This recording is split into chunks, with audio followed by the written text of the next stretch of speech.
নমস্কার সকলকে বাংলা নববর্ষের শুভেচ্ছা জানিয়ে একটি নির্বাচনী আপডেট আপনাদের জন্য। ২৬-এর ভোটে একেবারেই নড়ে চড়ে বসেছে নির্বাচন কমিশন। গণনা কেন্দ্রের সংখ্যা কমিয়ে আনা হয়েছে।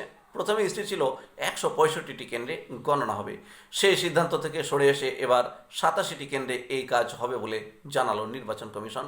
কিন্তু এই সিদ্ধান্তের কারণে ফলাফল বেরোতে একটু দেরি হতে পারে বলে মনে করা হচ্ছে। তৃণমূলের অভিযোগের ভিত্তিতে কলকাতা দক্ষিণের জেলা শাসকের বিরুদ্ধে কড়া ব্যবস্থা নিতে চলেছে ইলেকশন কমিশন। তার বিরুদ্ধে অভিযোগ, সোমবার ভোটারদের বোরোলিন ও বার্নল রাখার পরামর্শ দেন তিনি। ভোটারদের মধ্যে ভয়ের বাতাবরণ তৈরি করতেই তিনি সামাজিক মাধ্যমে এই পোস্ট করেছেন বলে অভিযোগ করে শাসক দল। অভিযোগ পেয়ে তাকে কারণ দর্শানোর নোটিশ ধরিয়েছে কমিশন। বিধানসভা নির্বাচনের আগে গণনা কেন্দ্রের সংখ্যা নিয়ে একাধিক দফায় পরিবর্তিত হয় সিদ্ধান্ত। তারপর চূড়ান্ত রূপরেখা তৈরি করল নির্বাচন কমিশন। নির্বাচন কমিশনের মতে এবারের রাজ্য বিধানসভা নির্বাচনে গণনা কেন্দ্র করা হচ্ছে ৮৭টি। প্রথম পর্যায়ে রাজ্যের মুখ্য নির্বাচনী আধিকারিকের দপ্তর ১৬৫টি গণনা কেন্দ্রের নাম প্রস্তাব করেছিল। তারপর তা কমিয়ে আনা হয় ১৫০-এ। নির্বাচন কমিশনের নতুন নির্দেশিকা জারির পর সেই সংখ্যাটা আরও কমানো হয়। সেই সংখ্যাটা দাঁড়ায় পড়ে ১১২-তে। শেষ পর্যন্ত সব দিক বিচার বিশ্লেষণ করে দেখে চূড়ান্ত সিদ্ধান্তে পৌঁছে গণনা কেন্দ্রের সংখ্যা নির্ধারণ করা হয়েছে ৮৭তে।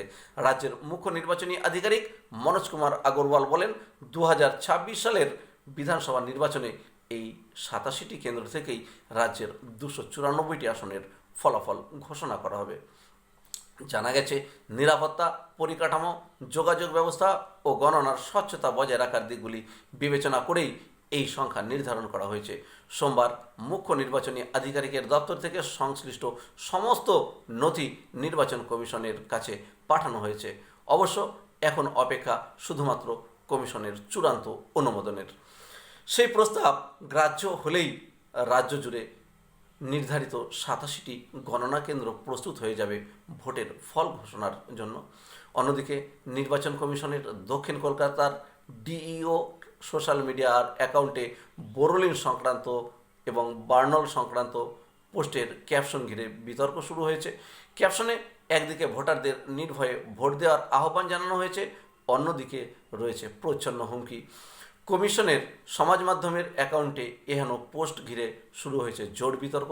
ঘটনায় রীতিমতো প্রশ্ন উঠতে শুরু করেছে। এরপরই তৃণমূলের তরফে ডিইওর বিরুদ্ধে কমিশনে অভিযোগ জানানো হয়।